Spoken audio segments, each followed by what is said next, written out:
మంత్రిగా పనిచేసినటువంటి కాలంలో కానీ పార్లమెంట్ సభ్యునిగా పనిచేసిన కాలంలో కానీ తనకంటూ ఒక ప్రత్యేకమైనటువంటి ముద్ర, ఎందుకంటే నిబద్ధత కలిగినటువంటి నాయకుడిగా, విలక్షణమైనటువంటి రాజకీయ జీవితాన్ని కొనసాగించినటువంటి నేతగా, రాష్ట్ర రాజకీయాల్లో మరీ ముఖ్యంగా కాపు ఉద్యమ నేతగా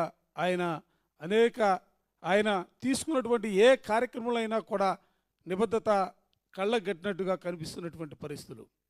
ఈరోజు ఆయన అనారోగ్యంతో ఆయన చనిపోవడం అనేది రాష్ట్రం చేసుకున్నటువంటి రాష్ట్రానికి తీరని లోటుగా, మరీ ముఖ్యంగా వైఎస్ఆర్ కాంగ్రెస్ పార్టీకి ఆయన మరణం తీరని మరింత బాధని మిగిల్చిందన్న అంశాన్ని ఈ సందర్భంగా చెబుతూ, ఈ సందర్భాన్ని పురస్కరించుకొని పెద్దలు వెల్లంపల్లి శ్రీనివాస్ గారిని మాట్లాడవలసిందిగా కోరుతాను.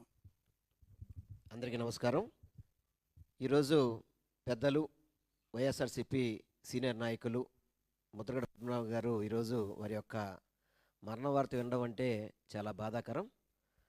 ఈరోజు మన వైఎస్ఆర్ కాంగ్రెస్ పార్టీ కేంద్ర కార్యాలయంలో వారికి ఘనంగా నివాళులర్పించడానికి విచ్చేసిన పెద్దలందరికీ కూడా పేరు పేరున హృదయపూర్వక నమస్కారాలు తెలియపరచుకుంటూ